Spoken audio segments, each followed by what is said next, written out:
दोस्तों आज हम बताएंगे आपको एक इम्यूनिटी बूस्टर हर्बल ड्रिंक। ये चाय बहुत ही अच्छी होती है और बहुत ही ज़्यादा टेस्टी होती है। इम्यूनिटी को तो आपके बढ़ाती ही है। सबसे पहले आपको इतना सामग्री चाहिए, ये बहुत फटाफट बन जाएगी। सबसे पहले आप भगोना लें। भगोने में आप करीब 1.5 गिलास पानी डालें। 1.5 गिलास पानी आपकी 4 कप चाय बनाने के लिए पर्याप्त है।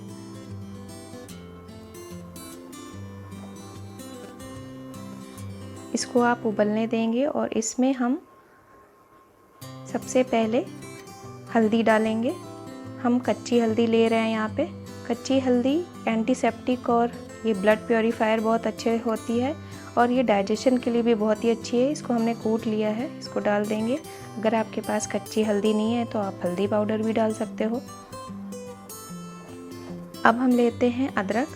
अदरक भी एंटीबैक्टीरियल और एंटी फंगल होती है, ये भी स्वास्थ्य के लिए बहुत ही अच्छी है। इसको भी हमने कूट के डाल लिया है। आप इसकी जगह सूंठ पाउडर भी डाल सकते हो। नेक्स्ट हम लेते हैं ब्लैक पेपर यानी कि काली मिर्च। ये एंटीऑक्सीडेंट्स है, इसमें बहुत ज़्यादा होते हैं और एंटी इन्फ्लेमेटरी भी होती है।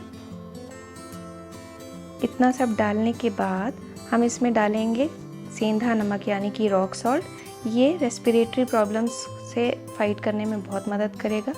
अब इसको हम उबलने देंगे। करीब 5 मिनट बाद ये अच्छे से उबल जाएगा। इसमें हम डाल देंगे नींबू। मेरे पास बड़ा नींबू था तो मैंने आधा नींबू डाला है, पे 1 नींबू भी डाल सकते हैं। नींबू में विटामिन सी बहुत ज़्यादा होता है।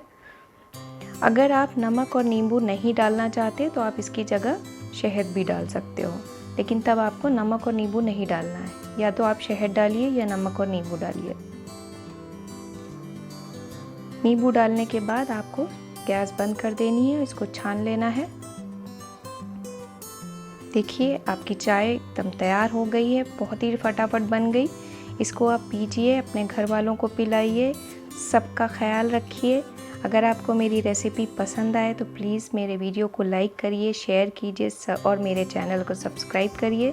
फिर मिलते हैं एक नई रेसिपी के साथ। तब तक के लिए स्वस्थ रहिए, सुरक्षित रहिए। धन्यवाद।